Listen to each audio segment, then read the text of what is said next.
Amado Deus, te louvamos, ó Pai, te agradecemos mais uma vez.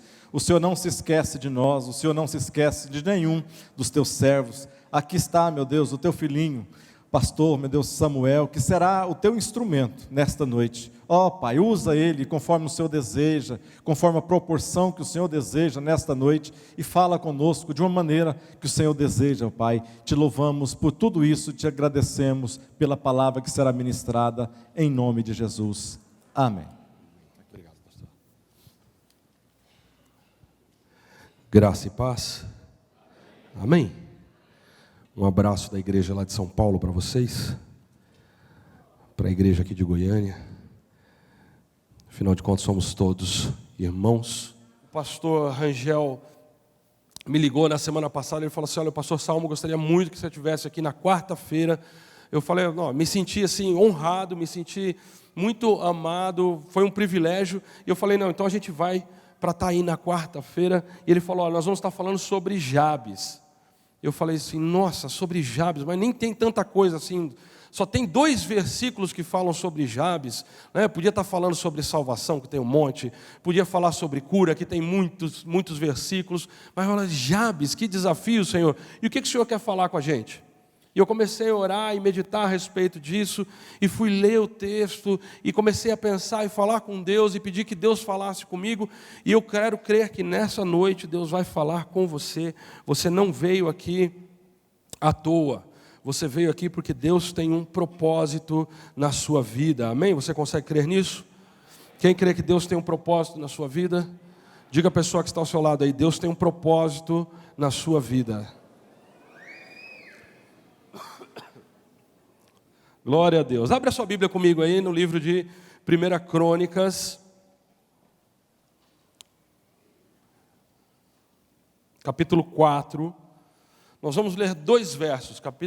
No capítulo 4 nós vamos ler o versículo 9 e o versículo 10, não necessariamente nessa sequência. Esse livro de Crônicas é importante a gente entender que ele é um livro considerado histórico. É um livro das crônicas do reinado de Israel.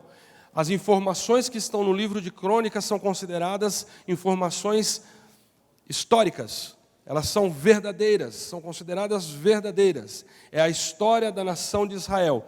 E no meio das histórias dos reis, das conquistas, das derrotas, a Bíblia resolve citar a história de um homem. A história desse rapaz, esse homem chamado Jabes, que a gente não tem muita informação a respeito dele, de quem ele era, a não ser aquilo que a Bíblia nos fala. A Bíblia não fala quantos irmãos Jabes tinha, mas a Bíblia fala que de todos os seus irmãos, ele foi aquele que recebeu o maior favor da parte de Deus. Porque quando você se encontra na caminhada da vida, abençoado, não se engane, isso não é outra coisa senão o favor de Deus sobre a sua vida. Quando você encontrar uma pessoa pela jornada da vida, quando você cruzar com alguém e você vê essa pessoa abençoada, abastada, próspera, mesmo que ela não esteja na igreja, mesmo que ela não pertença à igreja, não se engane, é favor de Deus sobre a vida dessa pessoa. Porque está escrito que Deus faz nascer o sol sobre o justo e sobre o injusto. Ele manda chuva sobre todos. Ele trata a todos de maneira igual. Isso é um mistério. E a gente se pergunta, mas por que Deus abençoa até mesmo aquele que está longe? Porque Deus é um Deus de misericórdia. Porque Deus é um Deus de graça e de favor. E Ele é um Deus generoso. E é assim que Deus cerca a nossa vida. Ele vai nos abençoando, Ele vai nos favorecendo e vai nos conduzindo até o momento da nossa história que Ele escolheu para abrir os nossos olhos, para que a gente possa perceber que é Ele, que tudo vem dEle, que não somos nada sem Ele. Se você está aqui nessa noite, é porque você reconhece que você é o que é, por causa do favor de Deus. Amém? Eu sou o que sou por causa do favor de Deus. É o favor de Deus sobre a nossa vida. Eu queria ler com você essa história, essa pequena história, mas nós não vamos começar no versículo 10. Eu quero ler com você, nós vamos começar no versículo 9 não, nós vamos começar, vai ler de trás para frente, por assim dizer. Todo mundo achou aí? 1 Crônicas, capítulo 4, vamos começar no versículo 10. Jabes orou ao Deus de Israel. Eu acho fantástico como o versículo 10 começa. Jabes orou ao Deus de Israel.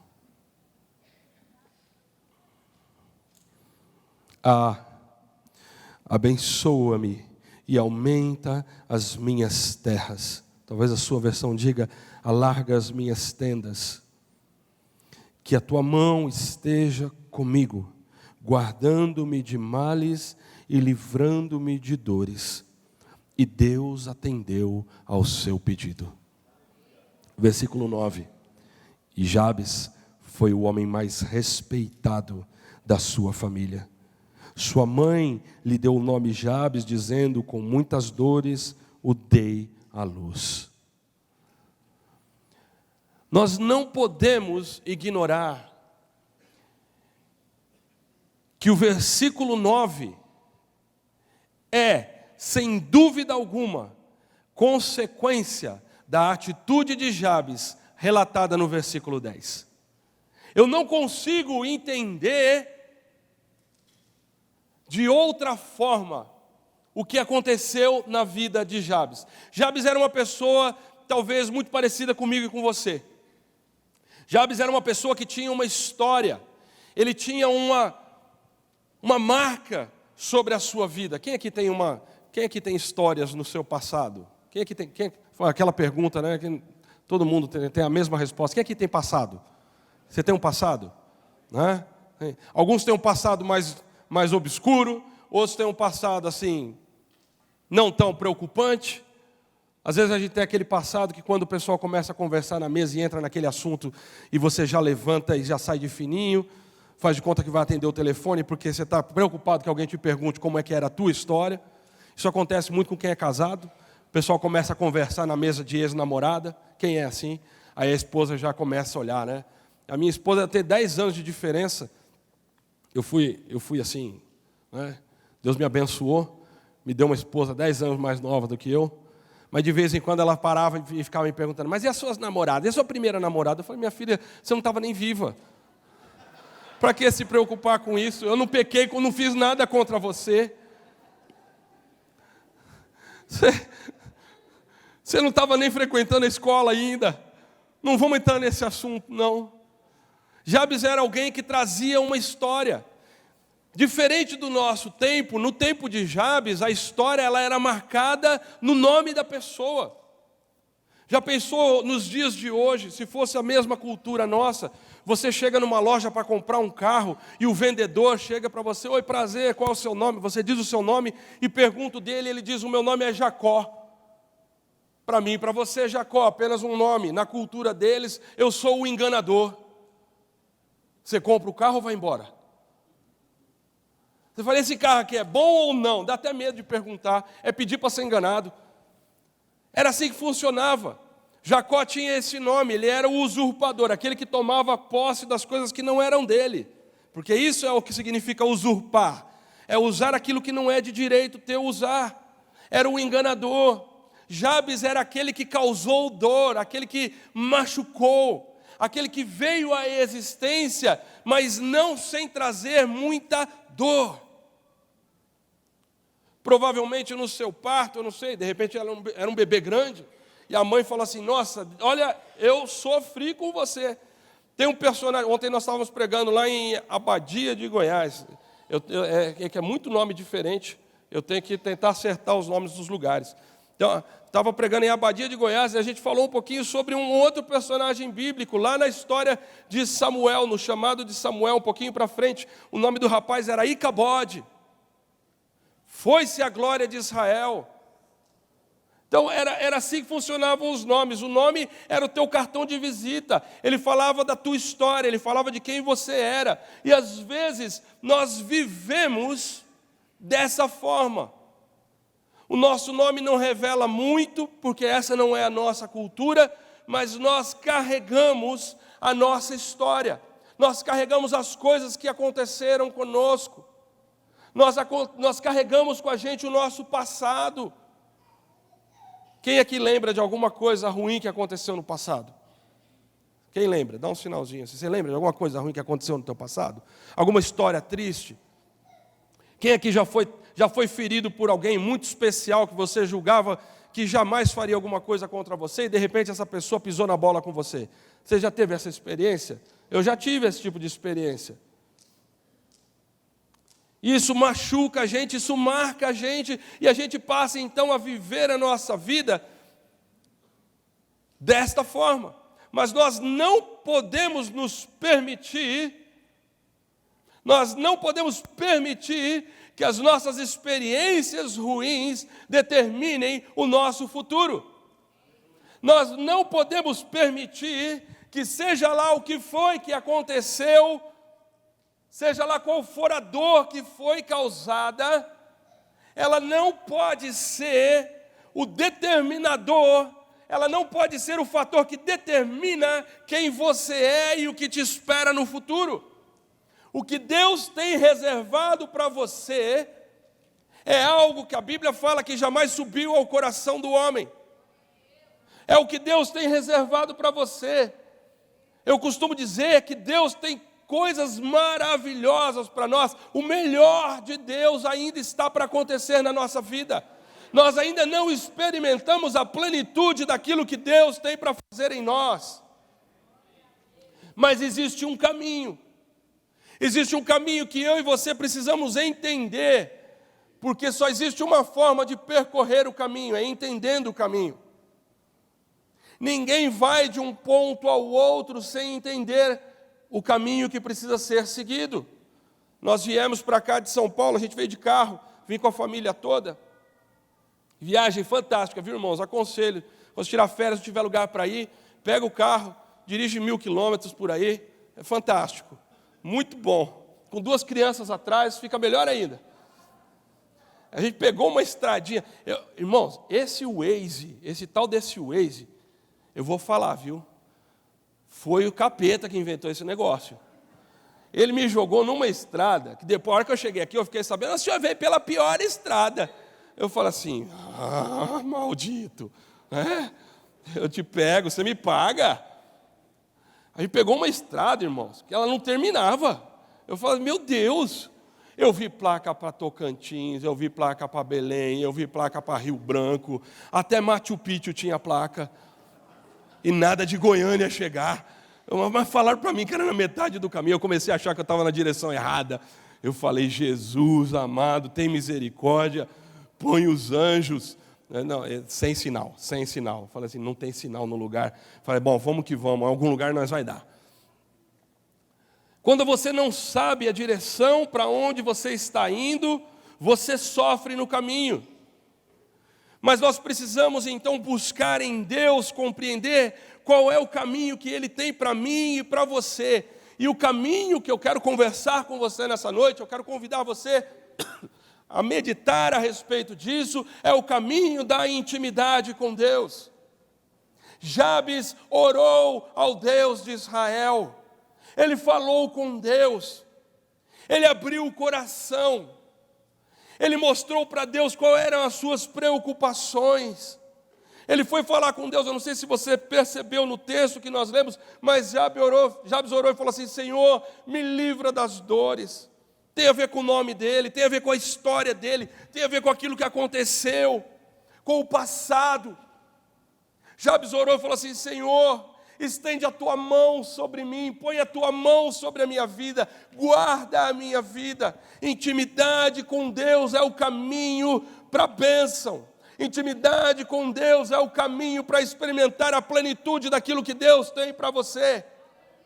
Às vezes nós nos achegamos à igreja na expectativa de que Deus faça algo, que Ele conserte algo, que Ele arrume alguma coisa que está quebrada na nossa vida. Talvez você tenha vindo para a igreja por causa de uma enfermidade, talvez você tenha vindo para a igreja por causa de um relacionamento destruído, talvez você tenha vindo para a igreja por causa de uma situação financeira difícil. Nós somos assim, nós nos achegamos a Deus por causa das coisas. Mas Deus está interessado em ter um relacionamento de intimidade com você, um relacionamento tão próximo, aonde você é conhecido por Deus como você realmente é. E a coisa mais interessante nesse ponto é que Deus conhece você como você é. Mas nós temos a ilusão de que podemos esconder de Deus alguma coisa. Nós costumamos entrar diante de Deus e fazer orações vazias, orações cheias de tradição, orações que não contêm a verdade do que está no nosso coração. Intimidade, irmãos, é repartir. Intimidade é mostrar o que realmente está dentro do teu coração. Intimidade é se permitir ser visto por dentro. Quem é casado aqui, dá um sinal com a mão. Eu vou orar por você depois, oração especial para quem é casado. Que é bênção. Casamento é bênção.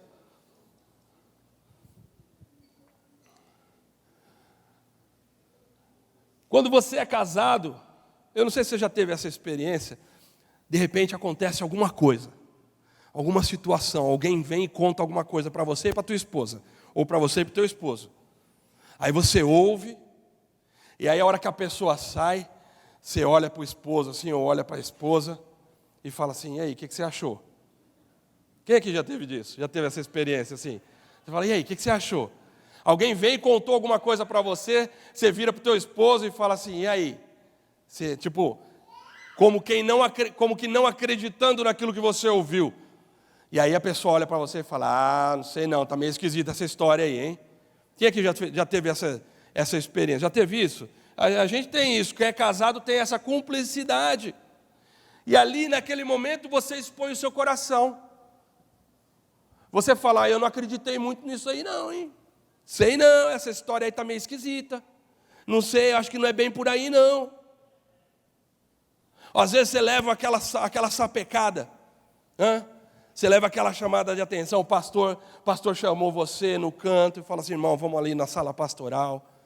Você dá aquele frio na espinha, o pastor chama na sala pastoral, não sei, nunca é coisa boa. Nunca é para falar que eu ganhei o membro do mês. Vocês têm membro do mês aqui? Não, fica a sugestão, membro do mês. Né?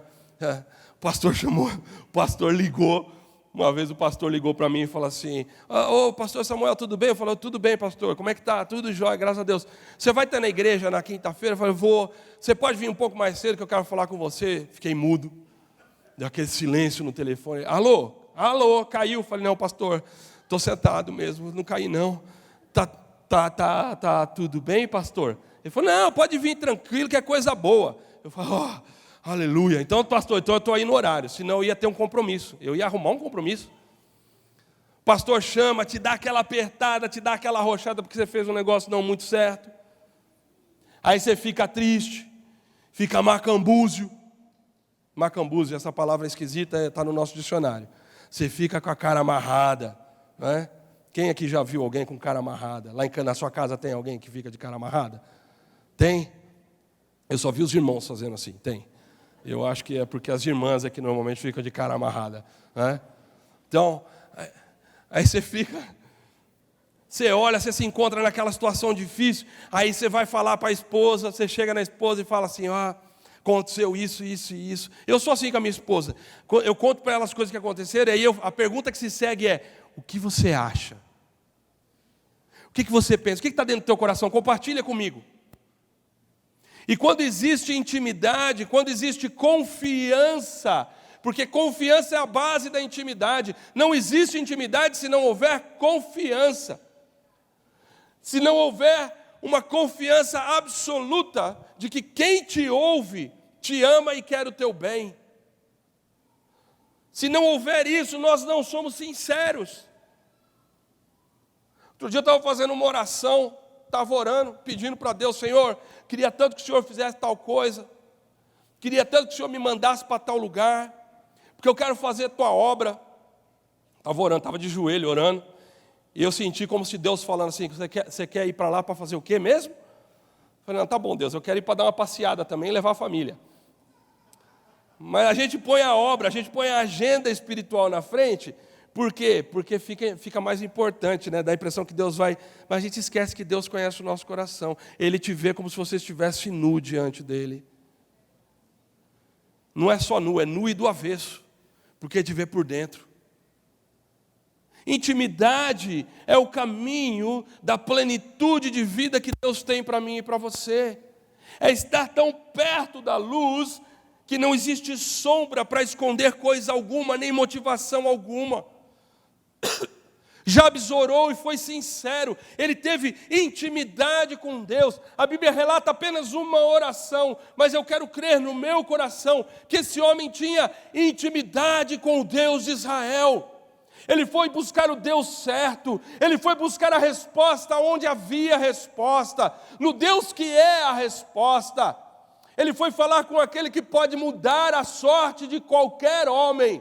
Ele foi buscar aquele que é o doador da vida. Ele foi buscar aquele que fez todas as coisas e sem ele nada do que foi feito se fez. Ele foi buscar aquele que sustenta todas as coisas com o poder da sua palavra.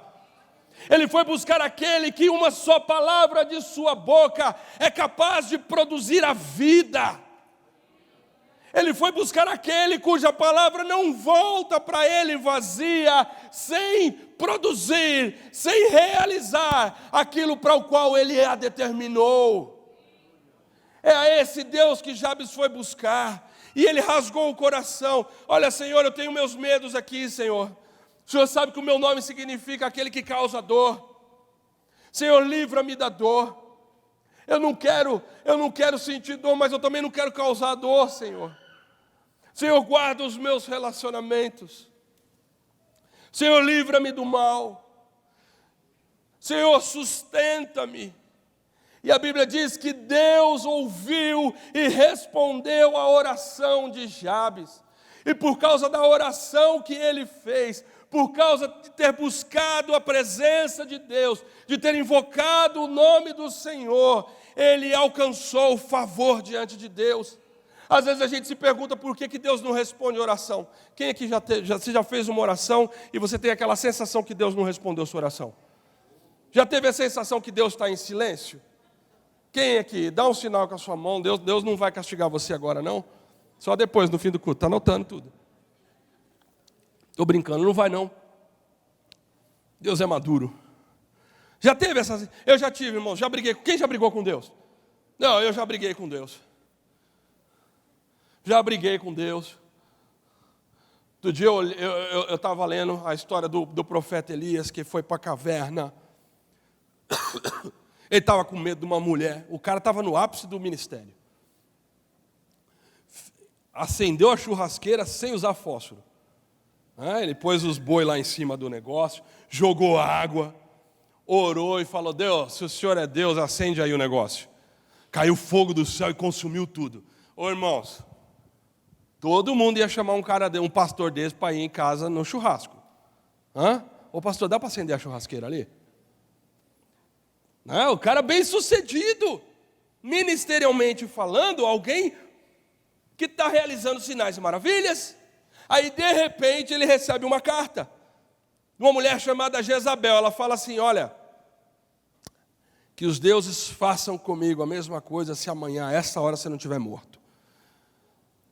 Ele entrou num colapso, fugiu, foi para o deserto, se enfiou numa caverna, ficou sozinho. E aí Deus foi lá na porta da caverna falar com ele: ô Elias, o que você está fazendo aqui? Aonde você está? Esse não é o seu lugar. E aí o Elias saiu e foi falar com Deus. Elias vomitou tudo que estava dentro dele. Tudo que estava entalado, Elias vomitou. Não, porque onde já se viu um negócio desse, o Senhor, é melhor que o Senhor me mate logo, me leva, quero ir para o céu, cansei dessa vida, só eu que sobrei. ninguém mais, estou sozinho. Elias começou a ter aquela crise toda e pôr tudo para fora. Aí quando eu li isso, eu falo assim, se o Elias pode, eu também posso. Porque afinal de contas ele era homem como nós. É o que está escrito, não era? Elias era homem como nós. E foi provado nas mesmas coisas. Se Elias pode, eu também posso. Aí outro dia eu peguei Deus, eu falei assim, não, senta aqui Deus, que eu vou conversar com o Senhor. A gente tem umas coisas, né? A gente tem umas doideiras de vez em quando. A gente acha que Deus trabalha para a gente. A gente esquece que é Ele quem é Deus. E você é o servo, eu sou o servo. Aí falei. Aí Deus olhou e falou assim, terminou? Eu falei, terminei. Estou me sentindo até bem. Estou me sentindo aliviado. Falei, agora você senta aí, que agora é minha vez de falar. Falei, não, Senhor, pode ficar em pé? Falei, não, senta que é melhor. E aí Deus começou a ministrar. E é assim, às vezes a gente briga com Deus. Não quer dizer que você não ame a Deus, mas significa que você não está entendendo o que Deus está fazendo. Mas a beleza de tudo isso é que você não precisa entender o que Deus está fazendo, você precisa confiar em Deus. E saber que Ele tem todas as respostas e Ele sabe todas as coisas. Você precisa confiar ao ponto de repartir com Deus aquilo que está no seu coração, de verdade. Abrir o seu coração, rasgar o seu coração, buscar intimidade com Deus. Eu amo muito um texto que um rabino, tem um rabino na Bíblia que eu gosto muito dele, o nome dele era Jesus. Conhece, já ouviu falar? Ele era rabino, era judeu também o cara é fera. Abre sua Bíblia comigo aí, em Mateus capítulo 6. Ele ensina a gente a orar. Eu acho fantástico isso. Essa é a oração mais famosa, aqui nesse texto é a oração mais famosa que tem. Até quem não é cristão, até quem não é da igreja, conhece essa oração. É o Pai Nosso, mas a gente não vai ler o Pai Nosso. A gente vai ler a instrução que Jesus dá quando Ele fala sobre oração. Em Mateus capítulo 6, Jesus está falando sobre as obras de justiça. Na cultura rabínica, são 3 práticas que toda pessoa temente a Deus precisa se preocupar em fazer. Ele fala sobre repartir aquilo que você tem, os seus recursos. Ele fala sobre a prática da piedade. Ele fala sobre dar. É meu filho, viu, irmãos? É pentecostal, então... É assembleiano, vai. Tem um pé lá. Jesus fala sobre o jejum.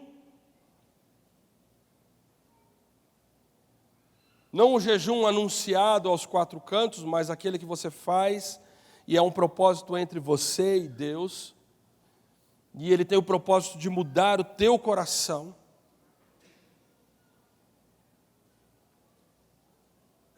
E ele fala a respeito da oração. Mateus capítulo 6, versículo 6.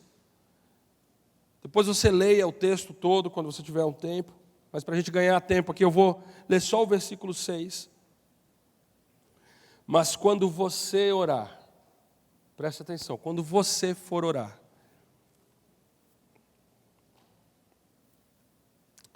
vá para o seu quarto, feche a porta e ore a seu pai que está em secreto. Então, seu pai, que vê em secreto, o recompensará. Eu não sei se você percebeu, mas quando a gente fala de oração, nós associamos a oração a falar e ouvir. Você fala e Deus ouve. Você diz para Ele tudo o que está acontecendo e Deus ouve o que você tem para dizer. Ele ouve a tua súplica, Ele ouve o teu clamor, e é assim que nós associamos a questão da oração. Mas Jesus, que por um acaso só acontece que era também o Filho de Deus, falando a respeito do Pai, ele diz que quando você ora ao Pai, Jesus não usa o verbo ouvir, mas ele usa o verbo ver. Aquele que está em secreto, vê. E eu quero entender que quando Jesus nos ensina que enquanto você ora, Deus te vê, isso diz para mim que Deus está muito mais interessado na atitude do teu coração do que nas coisas que você está dizendo. Porque às vezes a gente está mais preocupado em apresentar a nossa lista de coisas que nós precisamos do que em abrir o nosso coração e enxergar a fundo aquilo que motiva a nossa oração. Nós estamos muito mais preocupados em termos as nossas orações atendidas do que termos relacionamento de intimidade com Deus. Nós entramos na presença de Deus e parece que Ele é o funcionário da empresa que trabalha no almoxerifado e você entrega para Ele a sua lista de pedidos e espera que Ele separe tudo aquilo que você pediu, porque daqui a pouco você vem buscar. A oração, ela tem o propósito de causar intimidade entre você e Deus. Um momento de tamanha, de profunda intimidade, de profundo conhecimento, de revelação de quem Deus é. De entender que Ele é um fim em todas as coisas. De entender que sem Ele, nada tem valor. Intimidade com Deus. É o prazer de estar junto com Ele. E a coisa é tão boa de estar junto com Deus, de ser visto por Deus, de se permitir ser enxergado por Ele, porque esse é o propósito da criação. A Bíblia fala que quando Deus criou Adão e colocou Adão no jardim, na viração do dia, Deus vinha para falar com ele, Deus vinha e buscava Adão. No relato da queda, Deus chega no jardim, Adão ouve os seus passos e se esconde, e Deus o procura e pergunta: Adão, onde é que você está? Deus sabia exatamente onde Adão estava, Deus sabia que Adão estava escondido. Essa pergunta, ela fala muito mais do nosso coração, ela fala de onde está o nosso coração com relação a Deus, ela fala de onde está o desejo da nossa alma com relação à vontade do Pai. Adão, onde você está? O que foi que você fez, Adão? Eu vim ter intimidade com você, Adão, porque isso é que importa. Deus criou você, Ele te salvou, Ele conhece a tua história, Ele conhece o teu nome, conhece o teu passado, e nada disso importa para Ele. Ele escolheu ter intimidade com você. Ele escolheu.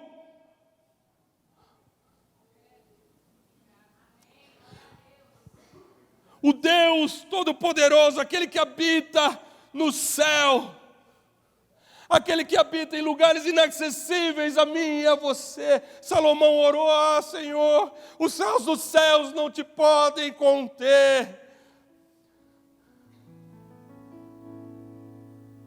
E Deus encheu aquela casa com glória, porque Deus é um Deus que busca intimidade. Não aquela intimidade, meu irmão, aparente, a intimidade do dia do culto, mas aquela intimidade em cada momento da sua vida. Aquela intimidade que te leva a mudar a sua forma de ser, de agir, de pensar, de responder. Aquela intimidade que permeia a tua vida a tal ponto que a única coisa que as pessoas enxergam em você é Jesus. Essa intimidade, ela é possível.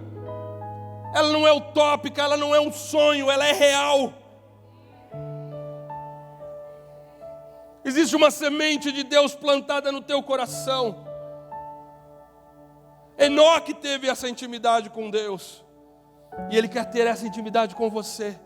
Essa intimidade que muda a tua história. Essa intimidade que muda a tua sorte. É essa intimidade com Deus onde você se mostra para Ele. Onde você diz para Ele quais são as tuas dores. Qual é a tua história. O que atormenta você. Qual é o problema que você não consegue resolver. O que é que tem te prendido no teu passado. Tudo isso Deus vai falar com vocês no decorrer dessas semanas. Mas hoje Deus te convida a começar um caminho de intimidade com Ele. Hoje Deus te convida a dar o primeiro passo. Ai, pastor, mas eu já estou na igreja há tanto tempo. Frequentar a igreja, irmãos, não é sinal de intimidade com Deus. Fruto do Espírito Santo na tua vida é sinal de intimidade com Deus. Mansidão é sinal de intimidade com Deus. Outro dia eu li um negócio e achei fantástico. Eu sempre entendi mansidão como fraqueza, né? O cara é manso. Se eu ouvir esse comentário a respeito de um cara casado, ele é manso, quer dizer que o cara é banana. Quem manda na casa dele é mulher. É assim ou não é? Não é assim que a gente fala? É o dicionário popular. É assim que a gente fala, a gente interpreta assim. Mas sabe o que eu aprendi que mansidão é? Mansidão é a capacidade de controlar a força.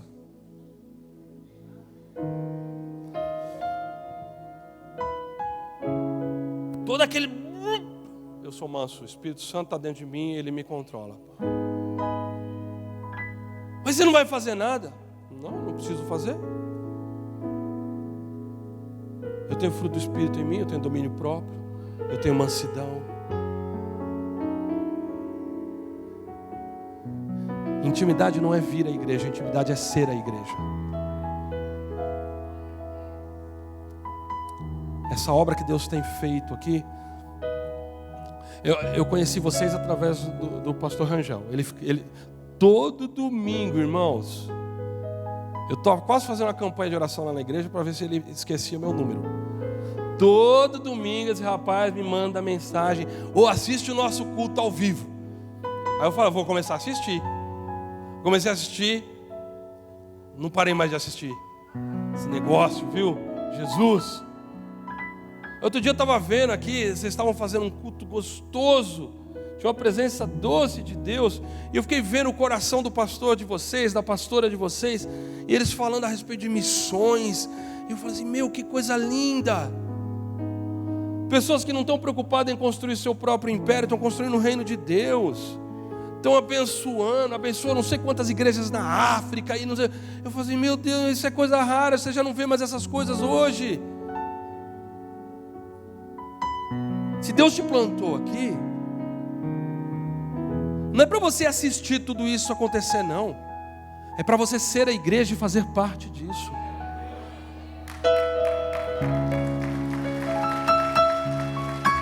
Às vezes você vem na igreja e fala, oh, que bênção, a igreja hoje está cheia. Não vou nem sentir falta que eu não vou dar o dízimo hoje. Não, irmão. Isso não é ser igreja, não. Ser igreja é fazer igual a igreja da Macedônia fez com Paulo. Implorar pelo privilégio de contribuir. É chegar no pastor e falar assim, pastor, vamos fazer outra oferta. Mas irmão, a gente já fez. Não, pastor, mas eu estou com uma vontade de doar mais. Vamos fazer de novo. Vamos dar. É doar muito mais do que aquilo que você acha que é o suficiente, o que Deus pede de você. É se colocar totalmente nas mãos de Deus e se permitir ser usado por Ele. Sabe por quê? Porque existe um vento de Deus para soprar. Jesus está voltando, irmãos. De verdade. De verdade, Jesus está voltando. Existe um vento para ser soprado. Existe um vento que vai soprar sobre a igreja. E esse vento vai lançar longe muita gente Mas eu não estou falando que é um vento de juízo, que Deus... Não, eu estou falando de um vento de avivamento, que Deus vai soprar e vai voar fogo para tudo quanto é lado, e vai botar fogo nesse mundo. E sabe uma coisa? Vocês são parte disso. Essa igreja é parte disso. Deus escolheu você, Ele colocou você aqui.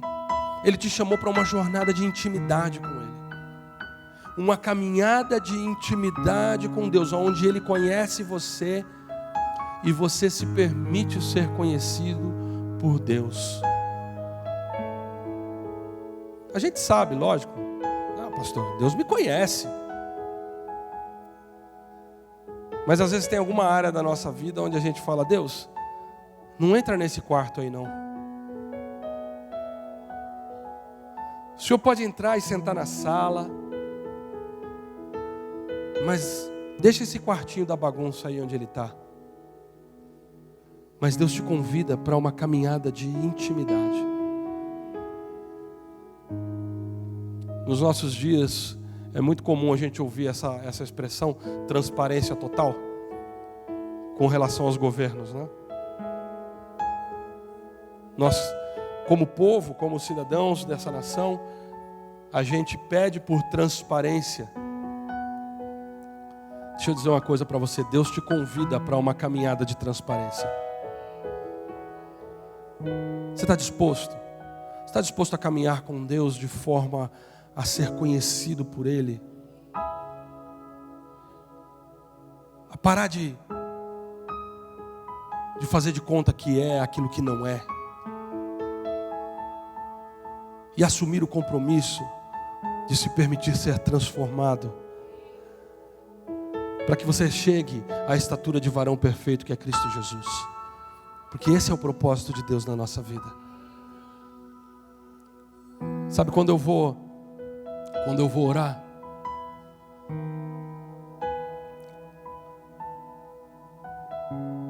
eu gosto de lembrar do texto de Gênesis, onde Deus descia para falar com Adão. Um momento de intimidade, onde eu estou diante dele, sem nada para esconder quem eu realmente sou. Outro dia eu sentei no meu quarto, a gente estava passando um momento muito difícil lá em casa.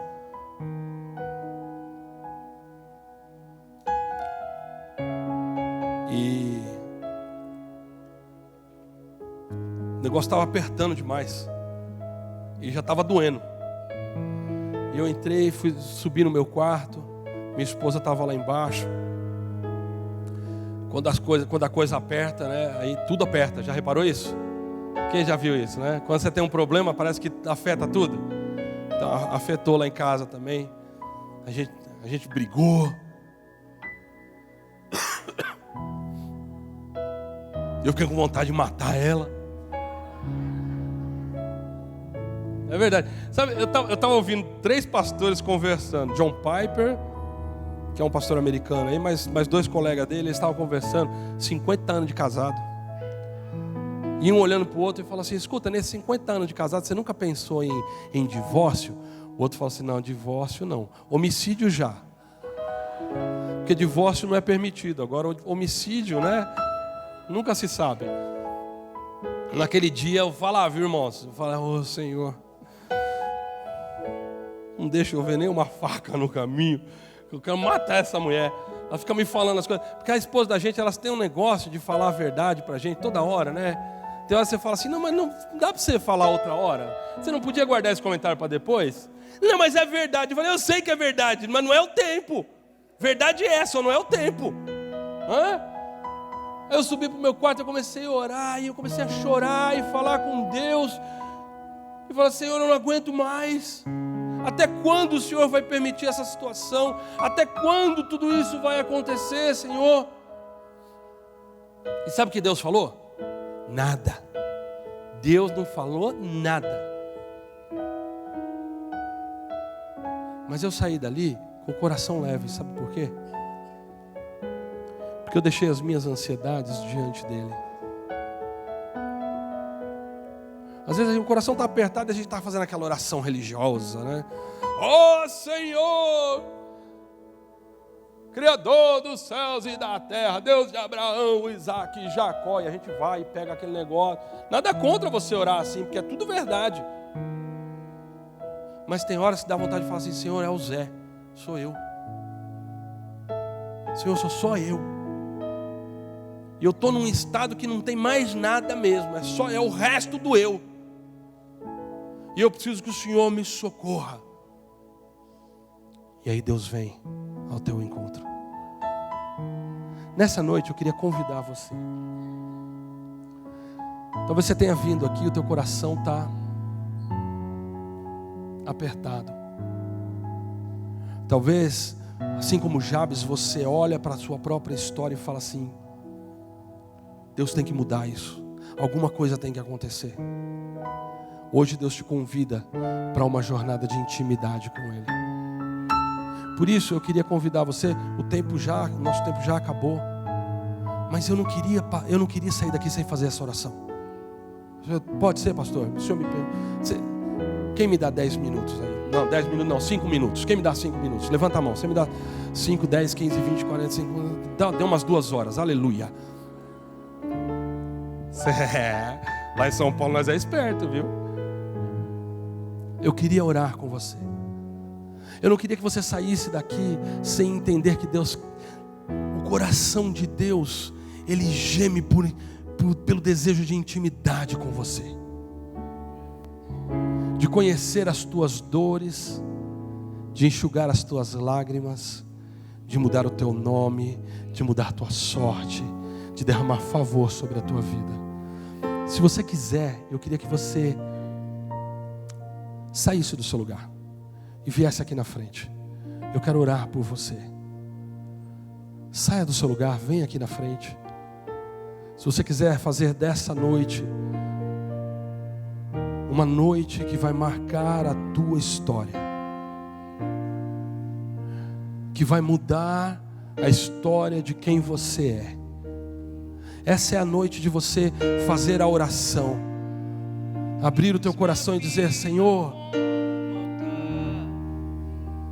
Senhor, sou eu. Oh Senhor, sou eu.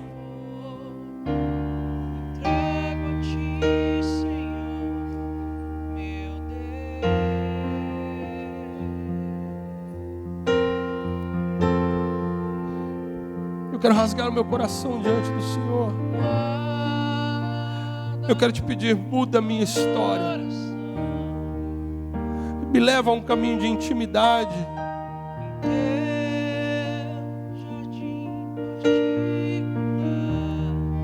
Feche os seus olhos, você que veio aqui à frente. Você que não veio, eu quero convidar você a ficar em pé. Estenda a tua mão para cá.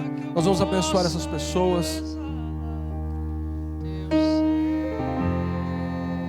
Eu não tenho como chegar até você, a todos vocês, mas Deus está com você. Ele está aqui, Ele está com você, Ele vê você, Ele ouve a tua oração. Cada uma das orações Deus vê. Ele vê o teu coração, Ele vê a atitude do teu coração, o prazer em buscar a Ele, a vontade dEle, para que ela seja real e verdadeira na tua vida. E eu quero orar por você. Eu vou fazer sobre você, sobre a tua vida, uma oração. Creia nessa oração.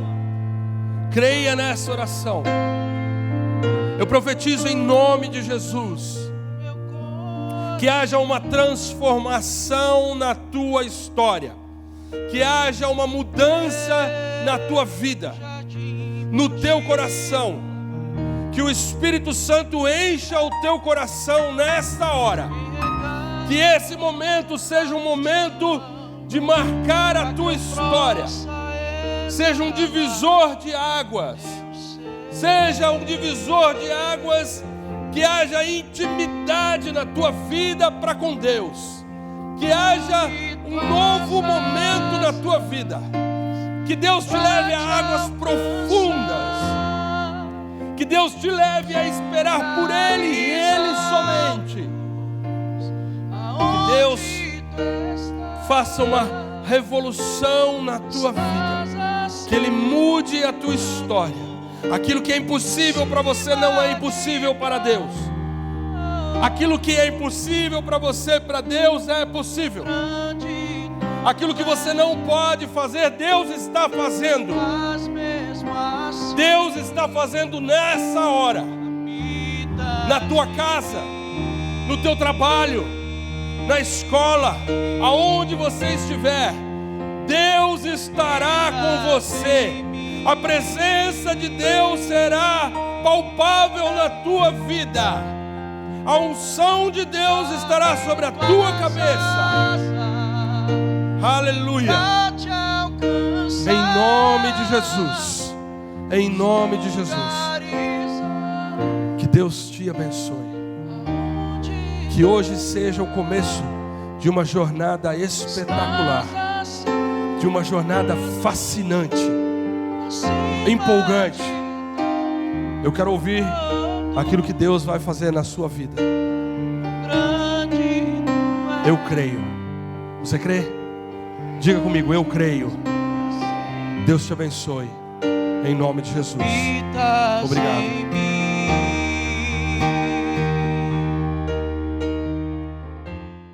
Uma igreja alegre, participativa.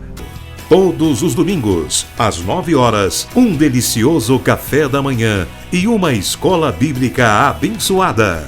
Às 18 horas, culto da família. Segunda, às 14 horas, Manancial Feminino.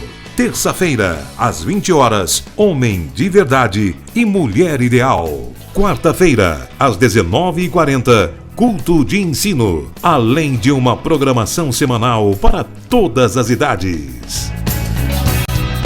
O nosso sonho é expandir o reino de Deus e chegar a todas as nações do planeta Terra. Eu quero convidar você a fazer parte desse grande projeto que com certeza Deus vai te abençoar. Catedral da Família.